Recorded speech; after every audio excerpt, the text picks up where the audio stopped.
عليه ونعوذ بالله من شرور أنفسنا ومن سيئات أعمالنا من يهده الله فلا مضل له ومن يضلله فلا هادي له وأشهد أن لا إله إلا الله وحده لا شريك له وأشهد أن محمدا عبده ورسوله أما بعد فإن خير الحديث كتاب الله وخير الهدي هدي محمد صلى الله عليه وسلم وشر الأمور محدثاتها وكل محدثة بدعة وكل بدعة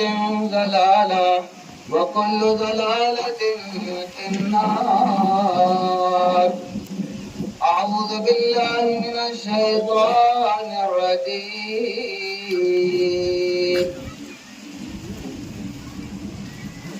وقال إني ذاهب إلى ربي سيهدين رب هب لي من الصالحين فبشرناه بغلام حليم. تمام تعریف ہے، حمد و ثنا، عظمت و کبریائی، بڑائی، بزرگی اللہ رب العالمین کے لیے لائق اور زیبا ہے. اسی کے لیے سزاوار ہے کہ وہ کائنات کے اندر سب کچھ اپنے احکام جاری کرتا ہے.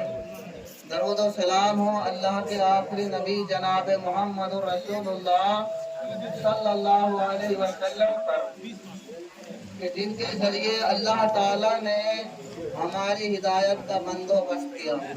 محترم حضرات، یہ سب آپ جانتے ہیں کہ یہ جو ایام حج کے، قربانی کے اور دیگر کاموں کے جو چل رہے ہیں، یہ ابراہیم علیہ السلام اور ان کی اہلیہ سارہ اور ہاجرہ کی یادگار کے ایام ہیں. ابراہیم علیہ السلام کی زندگی میں لے کے پیدائش سے اور وفات تک ہمارے لیے نصیحت ہے کہ جس طرح ابراہیم علیہ السلام نے اللہ کے احکام پر استقامت اختیار کی کہ اس طرح سے ہم بھی استقامت والے بن جائیں. اللہ تعالیٰ نے ان کو پیدائش سے لے کر وفات تک طرح طرح سے آزمایا اور ان کا امتحان لیا، اور امتحان لینے کے بعد اللہ تعالیٰ خود ان کی کامیابی اور ان کی فلاح و بہبودی پر قرآن مجید کے اندر تعریف فرماتا ہے. کہیں فَأَتَمَّهُنَّ کا لفظ ابراہیم علیہ السلام نے سارے اللہ کے احکام کما حق کو پورا کیے. کہیں اللہ تعالیٰ ان کے لیے شاکرہ کا لفظ استعمال کرتا ہے کہ ابراہیم علیہ السلام ہر طرح سے شکر گزار تھے. کہیں اللہ تعالیٰ نے ان کے لیے حنیفہ کا لفظ استعمال کیا ہے. اللہ تعالیٰ نے مختلف طریقے سے ابراہیم علیہ السلام نے خود قرآن مجید کے اندر تعریف فرمائی کہ جتنے بھی میں نے ان پر احکام جاری کیے، جو بھی حکم دیا، انہوں نے کما حق اس کو وہ صحیح پورا کیا. اللہ کے حکم کو ادا کرنے میں انہوں نے ذرہ برابر بھی کوئی کمی کوتاہی اور ذرہ برابر بھی کوئی سستی اور کاہلی کا مظاہرہ نہیں کیا. ابراہیم علیہ السلام عراق کی سرزمین پر پیدا ہوئے. جب پیدا ہوئے تو گھر میں دیکھا کہ باپ خود اپنے ہاتھوں سے بت بناتا ہے، بت ساز ہے، اور بازار میں لے جا کر ان کو بیچتا ہے، اور قوم والے ان بتوں کے سامنے جھکتے ہیں، ان سے اپنی مرادیں مانگتے ہیں. ابراہیم علیہ السلام کو ان کا یہ رویہ پسند نہیں آیا. اس کے بعد قوم ستاروں کی، سورج کی اور چاند کی پوجا کرتی تھی. قوم والوں کو ساتھ میں ہو کر ایک وقتی طور پر ان سے کہا کہ چلو میں ان کو بھی اپنا رب مان لیتا ہوں، لیکن اپنے اپنے وقت پہ ستارے بھی اور چاند بھی سورج بھی جب غائب ہو گئے تو کہنے لگے کہ غائب ہونے والے کو میں اپنا رب نہیں مانتا، میرا رب وہ ہے جو ہمیشہ سے ہے، ہمیں انی وجہت وجہی الذی فطر السماوات والارض۔ اس آیت کے ذریعے سے ان کو سمجھایا کہ میں تو رب اپنا اس ذات کو مانوں گا جس نے ان ساری زمین و آسمان اور ان کے درمیان جو سورج چاند ہے جن کو پیدا کیا ہے، میں تو اپنا رب اس پروردگار کو مانتا ہوں۔ بالآخر قوم والوں کو بہت سمجھایا۔ اس وقت کا بادشاہ نمرود تھا۔ نمرود وہ بادشاہ تھا جس کی اس وقت میں ساری دنیا پر حکومت تھی، اس کو بھی دعوت اسلام پیش کی، لیکن اس نے بھی خدائی کے دعوت کی گمراہیت میں قبول نہیں کیا، تسلیم نہیں کیا۔ آخرکار ابراہیم علیہ السلام کو آگ میں ڈال دیا گیا۔ اللہ تعالیٰ نے مدد فرمائی، یا نار کونی بردا وسلاما علی ابراہیم۔ اللہ نے آپ کو ایسی ٹھنڈی اور سلامتی والی کیا، ساری قوم والے ابراہیم علیہ السلام کو آگ کے اندر خوش و خرم دیکھ رہے تھے، آگ نے ذرہ برابر بھی ان کو نقصان نہیں پہنچایا۔ اس کے باوجود پھر بھی بخت قسم کے جو لوگ تھے وہ ایمان نہیں لائے۔ ابراہیم علیہ السلام ان کی ہدایت پر آنے سے جب بالکل نا امید ہو گئے، ساری اپنی کوششیں کر لی، جد و جہد کر لی ان کو سمجھانے کی۔ ابراہیم علیہ السلام نے سوچا کہ یہ بدبخت اگر ایمان نہیں لاتے ہیں تو مجھے اللہ کی دعوت کہیں اور لوگوں کے پاس پہنچانی چاہیے کہ جن سے ایمان لانے کی، تسلیم کرنے کی امید ہو۔ تو ابراہیم علیہ السلام نے عراق کو چھوڑ کر شام کی طرف ہجرت کا ارادہ کیا۔ اللہ نے جو ان کا ارادہ تھا قرآن کے اندر اس کو بیان فرمایا، فرمایا وَقَالَ إِنِّي ذَاهِبٌ إِلَىٰ رَبِّي سَيَهْدِينِ۔ ابراہیم علیہ السلام جب عراق کو چھوڑ کر شام کی طرف روانہ ہونے لگے اور کہنے لگے میں اپنے پروردگار کی طرف جا رہا ہوں، ان قریب وہ میری رہنمائی فرمائے گا۔ مراد ان کی یہ تھی کہ میں اپنے پروردگار کے احکام کی وہاں دعوت و تبلیغ کروں گا، لوگوں کو کفر و شرک سے بچاؤں گا، لوگوں کو اور دیگر گناہوں سے بچاؤں گا۔ یہ پروردگار کی طرف جانے کی ان کی امید تھی۔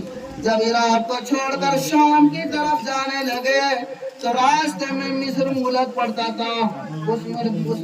مصر کا بادشاہ اس زمانے میں نیت کا کھوٹا تھا، اخلاق کا گندا تھا۔